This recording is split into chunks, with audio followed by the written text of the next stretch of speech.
Hi guys, it's Amy and you have found Amy Loves Crochet. I want to thank you so much for your time. I do really appreciate when you click on any of my videos.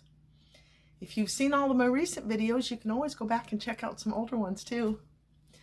So this week is kind of been a busy week as far as life goes, so not so much crochet going on. The finished project that I have to share with you, I made this on 4/14, April 14th, and I haven't had an opportunity to share it with you yet based on, we had the shawl share and then the Midwest Fiber Fest I went to. And so I've had some weeks where other stuff has been shown to you. And so now this was something that I had finished and just not got around to it yet. So this is called the Yes Yes Shawl by Yarnspirations. It was a free download written pattern that was really fun for me to do, I think. And it's sort of reminiscent of another pattern that you all might know.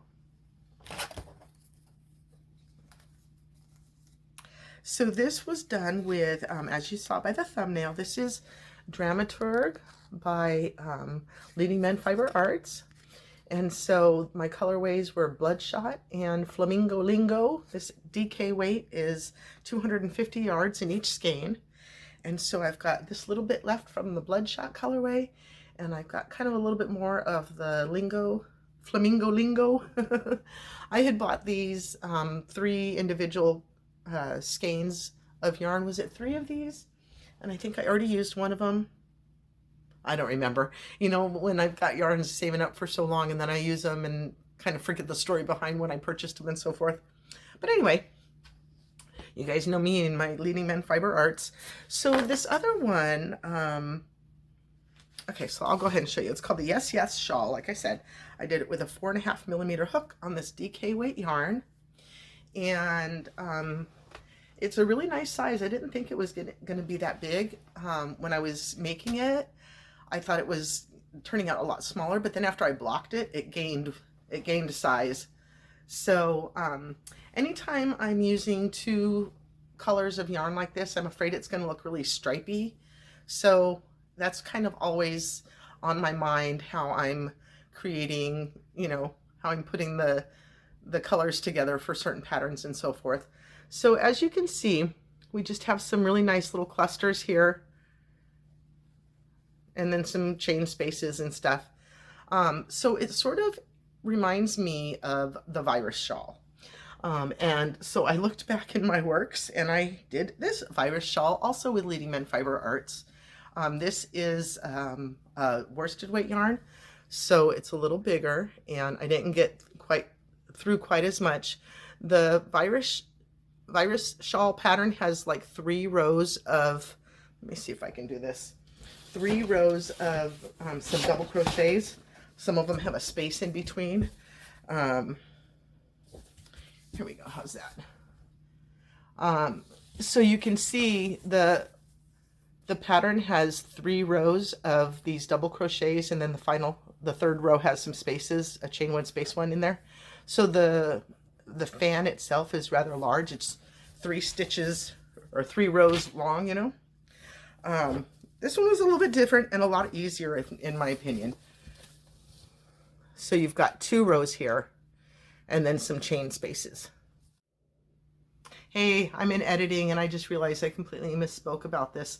There are still 3 rows of double crochets on this, but you do have a whole lot more of these chain spaces in here, where the virus shawl, the clusters of double crochets are sort of on top of each other, and you don't have that in this pattern. So again, it was a free download, free written pattern from Yarnspirations. I thought it was very fun and easy to work on. And blocking really makes a big difference. If you have made something that you didn't block, try going back out there and blocking it now and seeing how much bigger it is. Like, whew. I really didn't think that it was going to be very big, so I'm pleased with how large it turned out. And the colors go together so well. Let me come back in closer. Choke myself. These beautiful colors. I like the Flamingo Lingo that's got all these little punches of like this red in there. And then it's called Bloodshot, but it's really just very purpley. A little bit of tonal coloring in there as well. So yeah, this was fun to work on. This week has been rather busy with, so we normally have the grandkids on Tuesdays and Thursdays, but this week we had them overnight on Tuesday. So instead of leaving about 5:30, something like that, we had them overnight into Wednesday. I still had to work on Wednesday, and I was able to take, or I got to take my granddaughter to school and drop her off at school. That was fun dealing, you know, first thing in the morning, getting the breakfast going and all that good stuff. We generally, if we're going to have them overnight, is on the weekend. So this was a fun thing for me to do. And then had them again on Thursday. Here we are, it's Saturday morning. I don't feel like I got a lot of crocheting done this week. I've been working on something since April the 19th is when I started my current whip. And it is a project. Let me tell you, I generally don't talk about what I'm working on until I've finished it and I show you my completed project. But this one has taken so much of my time. I have to talk a little bit about it to say why I don't have anything to show. Well, I just have one thing to show that I made a month ago. So this project is, I'm making it with, it's like this yarn. It's the Lily Cake, and it is 4 teeny tiny strands of yarn. Can you see this? This is 4 strands of yarn. It's really hard to tell. This is one of the cakes that I purchased when I was going to make Ellen's shawl for the shawl swap, the shawl share. And I had said to myself that I almost wished I had used this yarn that I have in a purple for her. I am so glad I did not. This yarn has been the bane of my existence. Is that the term? These 4 little strands of yarn are like the worst bird's nest mess I have ever had to deal with in my whole crochet career. This was a nightmare. I got to a point, it's a center, they expect you to have a center pole. They give you a little tag to hold on to, so they expect it to be a center pole. And what happened was, a little baby barf came out, and I continued to crochet thinking that I could kind of work through it and whatnot. Part of the problem when you have a knot is, how do I want to say this? Like the yarn strand is knotted. This time I had 4 yarn strands, because if you didn't pull all 4 equally, then one of them was where the knot still was. Like, it was a nightmare. I can't tell you how long I spent trying to unnest this mess. It got to the point where, and you know, normally if you have a really bad knot in yarn, you can cut it and then retie it and just move on like nothing's happened. But this is a gradient. So like you can see, it's not this color obviously, but you can see how it starts with like the cream color and then goes into other colors. I couldn't just cut the yarn and tie it together and miss a whole section of gradient, right? Like maybe I could have, maybe nobody would have noticed, but I couldn't get myself to do that. So I worked and worked on it, and then decided to still like cut it so that I could pull the ends out more easily. And even then it took me quite some time to get through it. So that was a mess. And there are factory knots all over this thing. So I continually have to stop and like double check the knot that's in there already. Do I need to re-knot it? No, I haven't had to do that in any of my knots that I found on this so far. So the fact that it's these 4 tiny strands has really been difficult to deal with, because they don't always, like, it's very easy to miss one when you're crocheting along. You don't grab all 4, you grab 3, and then as you're coming back around on the next row, you see a little guy hanging out like, haha, you didn't catch me. So I have a few of those on this project, and I don't know how I'm going to. I thought maybe about taking some embroidery thread, maybe like some white embroidery thread or something, and like reattaching those little spare pieces, those little spare loops, you know, retie them into the pattern somehow so that you can't see it. I'm on row 34, and I still have I think another 6 rows. I don't know. I can't remember how many rows there are, but every single, this is not like a 4-row repeat or anything like that. Every single row, when she got to a certain stage, has been different.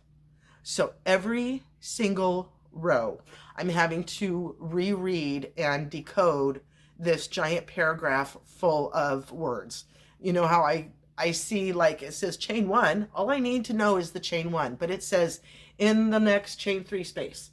That's all a whole bunch of words that are just too much for my eyes. Like, I need to just break down, do a chain 1, then do 3 double crochets, and, you know, get myself through the, what's it called? Superfluous? I don't know. The extra words that don't mean anything to me. I need to get those out. So I have I'm sure we all have like this little snippet tool on our computers. And so I take the snippet of the words and put it up on like a Word document. And then I take a snippet of that section of the pattern, because thankfully this pattern comes with a chart. Is that what it's called? A chart? Where you see, you know, the double crochets and everything.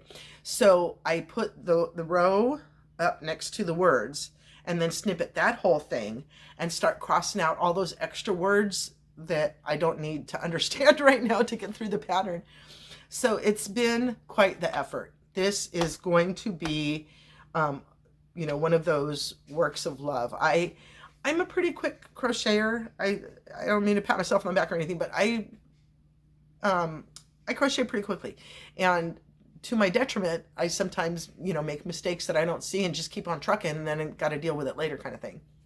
So this has definitely been something that has been slow and steady for sure. I have to focus. I cannot just randomly watch TV. If I do, I get like one shell done while I'm watching and then have to go back and read the pattern for the next shell again. Like, it's too much for me to just keep, you know, like, because you're not repeating that row every so often throughout the pattern. Every single row, like I said, has been a different pattern. So there's a lot of reading and a lot of patience. I'm just going to say that, a lot of patience with this project, and that's okay. I'm okay to slow down and take it easy like this. So it just means that I don't have anything else to show you, and I have to let that part go, because that's really a big deal to me. Like, if it's getting close to the end of the week and I don't have a finished project yet, I'm going to hurry up and do something so that I have a finished project to show you. Like a lot of these stuffies that I do, or hats when it's a different time of year. Like, I have to have something finished, and this thing has taken me forever. Like I say, it's started it on April 19th. So, and I don't think I'm going to be done with it for next week's video either. So I'm going to have to figure out something else to work on in the meantime. Something to keep me busy, something to share with you guys at the end. So yeah, that's been this week. It's been a lot of effort on this shawl that I'm not even showing you yet. I hope the mystery of it is exciting for you and you don't lose interest by the time I do finally show it to you. What else? Just a whole lot of rain. My husband got on the tractor and assisted our neighbors here across the little road from us. His road was, once you get past our driveway, it's only his driveway up to his house, and the ruts that the rain has caused over the years was just really, really, really, really bad. And when we've got rain, we can't start, you know, can't use the tractor. We're going to sink. And when it's too cold, you can't even start the tractor. And so this week he did work on that, and it's a beautiful, beautiful thing. You know, you're out here in the country. We kind of, you know, we don't, it's not off grid, but we do rely on each other and our homesteading or whatever. And so to see the neighbors working together, like, that's a cool thing. That's a really, really cool thing. And I'm really, really happy that we have the neighbors. They're really good neighbors, and they've lived places where they've had poopy neighbors. So they really, really appreciate us. And it's just, no, we like you. No, we like you. And like this camaraderie between them. It's been really fun. So I gave him one of my bunnies. I gave him my yellow bunny that I had with our last egg delivery. So their kids are really enjoying that. And I'm making enough things that hopefully they're not fighting over them. And, you know, everybody's got something that they enjoy and maybe a little bit of extra. So, yeah, that's been my week. I really wish I had more crochet to share with you, but sometimes the efforts are just like slow. Like I feel like I'm spinning my wheels in the mud a little bit. So yeah, that's where I'm at this week. I hope everybody else is doing well. I hope you're having some decent weather or not having bad weather where you are. I hope you have a wonderfully blessed day, and I hope you'll come back and see me again. Thank you so much for your time. Bye-bye.